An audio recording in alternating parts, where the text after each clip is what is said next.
और अब बात करते हैं बाढ़ और बारिश की, क्योंकि देखिए बाढ़ बारिश की वजह से हालात अभी भी कई जगहों पर बिगड़े हुए हैं। सबसे ज्यादा असर जो है वो पहाड़ों पर है, जहां कुदरत के कहर लोगों के लिए लगातार मुश्किलें बढ़ा रही है। जगह जगह हो रही बारिश और उसके बाद होने वाले लैंडस्लाइड से हालत बिगड़ रहे हैं।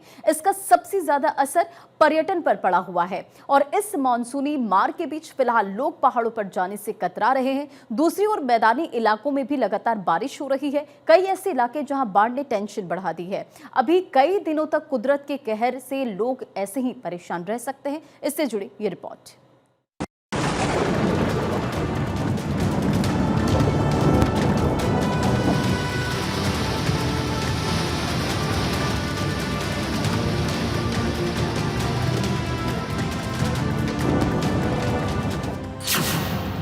कहीं फटे बादल, कहीं आया सैलाब, कहीं हुई बारिश, कहीं बाढ़ के हालात।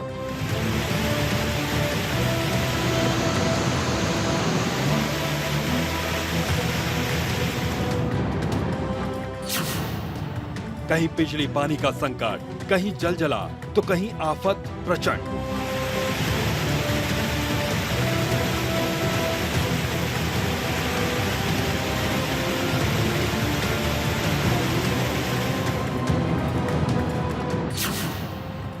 कुदरत जमकर बरपा रहा कहर, फ्लैश फ्लड से टूटा सड़कों का संपर्क।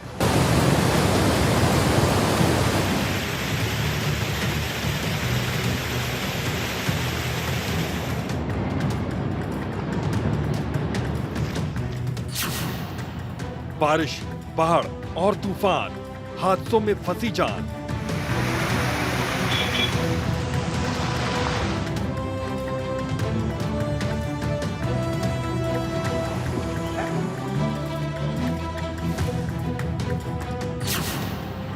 जल प्रलय की भयंकर तस्वीर, पहाड़ से मैदान तक स्थिति गंभीर।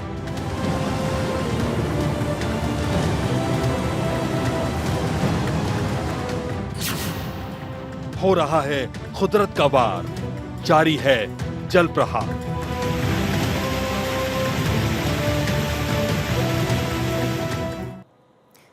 मैदान से लेकर पहाड़ तक बारिश और इसके बाद आने वाली लोगों को जो समस्या है वो लगातार आप देख रहे हैं। आप एक एक तस्वीर देख रहे हैं कि किस तरह से लोग परेशान हो रहे हैं और इस हालात में कई जगहों पर हादसे के भी हालात बने हुए हैं, तो कई जगहों पर लोगों की जान भी जा रही है। जरूरी है कि प्रशासन के निर्देशों का पालन किया जाए और सुरक्षित रहें।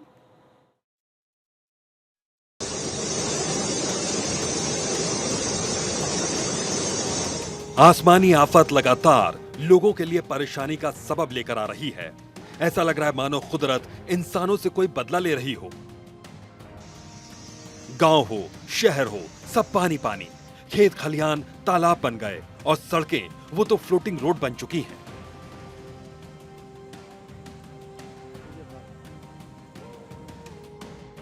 गाड़ियां नहीं चल रही बल्कि नावें तैर रही हैं। मैदान से लेकर पहाड़ों तक बारिश ने जमकर कहर बरपाया है। मौसम विभाग की ओर से लगातार बारिश का अलर्ट जारी किया जा रहा है। जान आफत में है, फिलहाल राहत मिलने के आसार दूर दूर तक नजर नहीं आ रहे हैं। अगर कुछ दिख भी रहा है तो वो है सिर्फ और सिर्फ पानी।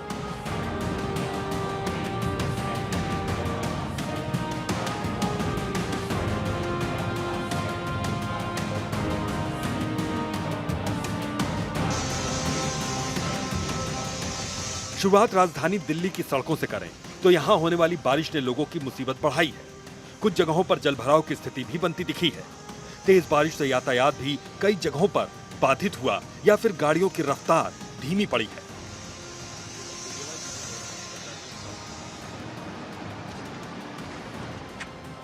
बात करें हिमाचल की तो यहां हाहाकार मचा हुआ है। मंडी जिले के 4 मील में पहाड़ दरकने से कीरतपुर मनाली 4 लेन आज काफी देर तक बाधित रहा। इस रास्ते पर आने जाने वाली गाड़ियों की रफ्तार बेहद धीमी दिखी। हालांकि इस हादसे में कोई जान माल का नुकसान नहीं हुआ, लेकिन इस रास्ते पर गाड़ियों की लंबी कतारें नजर आई हैं। प्रशासन की ओर से इन जगहों के लिए अलर्ट जारी किया गया है।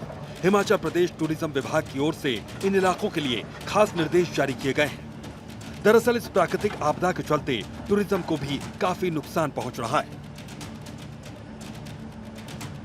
अगर प्लेन एरिया की बात करें तो आप पोंटा साहिब जा सकते हैं, ऊना की तरफ आप देख सकते हैं, कांगड़ा है, पोंग डैम है, मिड हिमालयस है, शिमला है, हमारा बिलासपुर है या हमीरपुर है। तो बहुत सारी वैरायटी है और बहुत सारे लोगों को जो है नेचर की ब्यूटी का आनंद लेने का एक जो अपॉर्चुनिटी है वो बहुत ज़्यादा है हिमाचल में, क्योंकि वैरायटी इतनी ज़्यादा है। अगर एक जगह छोटा सा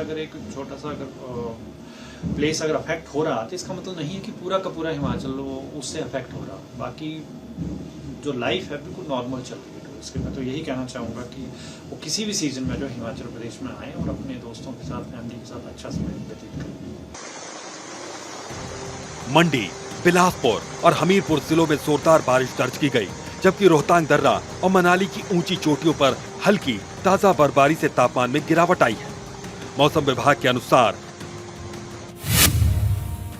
अगले 18 जुलाई तक प्रदेश में भारी बारिश होगी। बारिश को लेकर मौसम विभाग ने येलो अलर्ट भी जारी किया है। प्राकृतिक आपदा की कई घटनाएं सामने आ चुकी हैं। 31 से ज्यादा बार बादल फटे और 22 जगहों पर लैंडस्लाइड हुआ है। मॉनसून की इस मार से करीब 92 लोगों की जान जा चुकी है। प्रशासन के मुताबिक कई इलाकों में 33 लोग फिलहाल लापता हैं। कई लोग घायल हैं। करीब 1000 मकान क्षतिग्रस्त हुए हैं। मॉनसून में अब तक 21,500 पोल्ट्री पक्षियों और 953 पशुओं की भी मौत हो गई है। जानकारी के मुताबिक हिमाचल प्रदेश में करीब 751 करोड़ का अब तक नुकसान हो चुका है।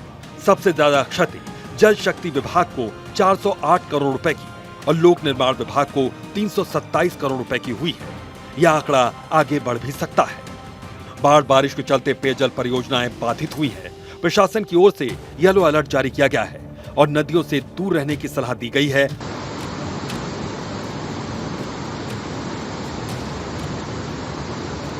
जाहिर है पहाड़ी इलाकों में सबसे ज्यादा खतरा पहाड़ों के ही दरकने का रहता है, इसलिए सड़कों पर संभल कर निकलने की सलाह दी जाती है।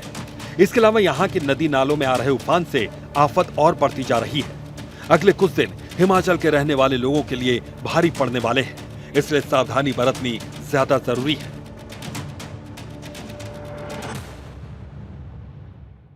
सिर्फ पहाड़ ही नहीं बल्कि मैदानी इलाकों में भी कई जगहों पर बारिश के चलते बाढ़ के हालात बने हुए हैं।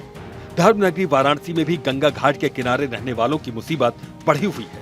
यहाँ के ज्यादा घाटों के किनारे उफान की वजह से डूबे नजर आ रहे हैं। प्रशासन और जल पुलिस लगातार हालात पर नजर बनाए हुए है। नदियों में आने वाले इस उफान की वजह से परेशानी अभी कुछ दिनों तक यूं ही बनी रह सकती है। गंगा घाट पर जाने वाले श्रद्धालुओं को भी प्रशासन की ओर से विशेष सलाह दी जा रही है ताकि किसी तरह से जान माल को नुकसान न पहुंचे।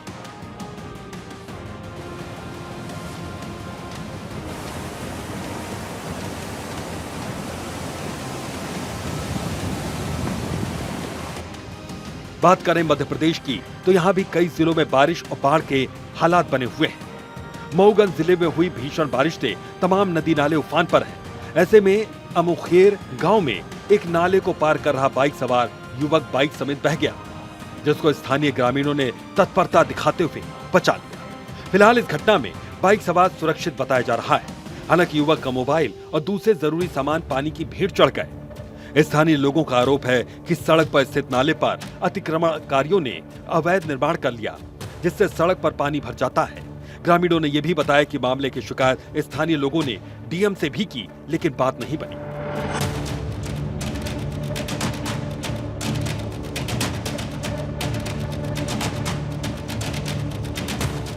ये हमारे जो मऊगंज से सीतापुर पहुंच मार्ग है, उससे लगी हुई नरैनी पहाड़ पहुंच मार्ग बनी है। प्रधानमंत्री ग्रामीण सड़क परियोजना के तहत बनाई गई है और इसमें तकरीबन 5 से 6 फीट पानी भरा हुआ है।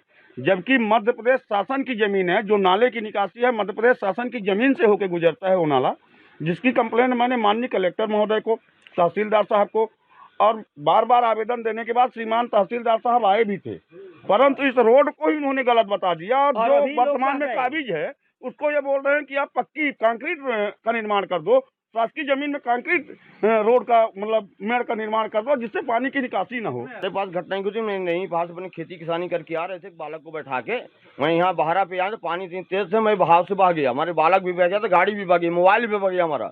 जाना इस लोग ग्रामीण लोग यहाँ पे इकट्ठा थे, दुकान थी वहाँ पे इकट्ठा थे चौगड्ढे में, तो लोग दौड़े 4 लोग, हमको जान बचाए हमारे लिए।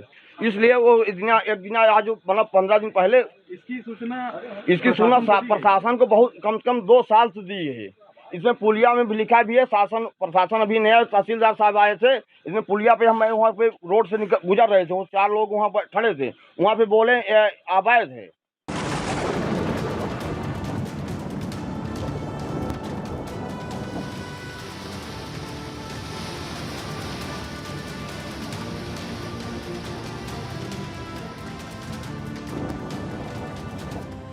इधर छतरपुर जिले में लगातार हो रही तेज धमाकेदार बारिश ने जनजीवन अस्त व्यस्त कर दिया। रविवार सुबह छतरपुर टीकमगढ़ मार्ग पर पचेर घाट में एक मालवाहक पिकअप बह गई। भारी बारिश के चलते मकानों में पानी तक घुस रहा है। इसके अलावा स्कूल, मंदिर सब कुछ बारिश के पानी में डूबते नजर आए। यहाँ देवगांव देवरा मार्ग पर बनने नदी के उफान से पुल के दोनों ओर की सड़कें बह गईं, जिससे आवागमन पूरी तरीके से ठप हो गया। दर्जनों वाहन जगह जगह फंसे नजर आ रहे हैं और ग्रामीणों को वैकल्पिक मार्ग ढूंढने पड़े। ऐसी कई तस्वीरें सामने आ रही जिसके चलते एसडीआरएफ की टीम पूरी तरीके से मुस्तैद है।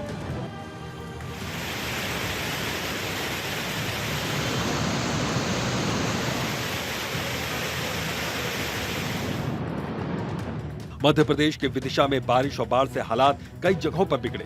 यहाँ बारिश के इस मौसम में पहली बार बेतवा और बैस नदी के संगम पर उफान आया। पिछले 1 हफ्ते हुई जोरदार बारिश से दोनों नदियां उफान पर हैं। त्रिवेणी घाट पर इनका संगम है। यह इलाका बेहद दुर्गम है, यहां तक पहुंचना मुश्किल होता है। विदिशा जिले में अब तक औसतन 415 मिलीमीटर बारिश हो चुकी है। बात करें हरियाणा की, तो यहाँ पर पलवल जिले के होडल क्षेत्र में रात के समय और सुबह हुई बारिश की वजह से पलवल होडल नगर परिषद के विकास कार्यों के दावों की पोल खुल गई। शहर में चारों तरफ जलभराव ही जलभराव नजर आ रहा है। मुख्य रास्तों में कई फीट तक पानी भर गया, जिससे लोगों को भारी परेशानियों का सामना करना पड़ रहा है।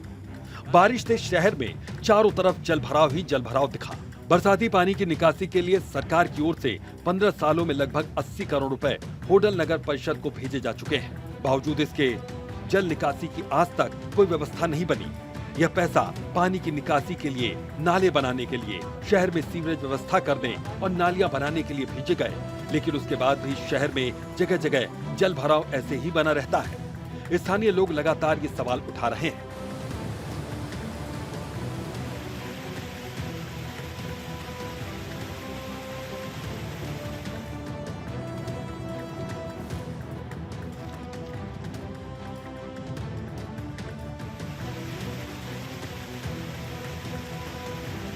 गुजरात के बनासकांठा में हुई जोरदार बारिश से शहर के कई इलाकों में जलभराव की स्थिति बन गई। यहाँ रुक रुक कर हो रही बारिश का सिलसिला जारी है।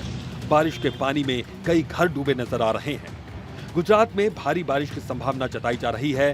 शहर के हालात कैसे हैं, तस्वीरों के जरिए आप समझ सकते हैं। स्थानीय लोगों की मुश्किलें लगातार बढ़ती दिख रही हैं।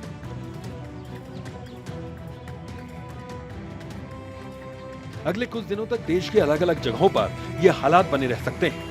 ऐसे में जरूरी है प्रशासन की ओर से जारी किए गए दिशा निर्देशों का गंभीरता से पालन करें और अपनी और अपनों की सुरक्षा का खास ख्याल रखें। Bureau report, Bharat 24।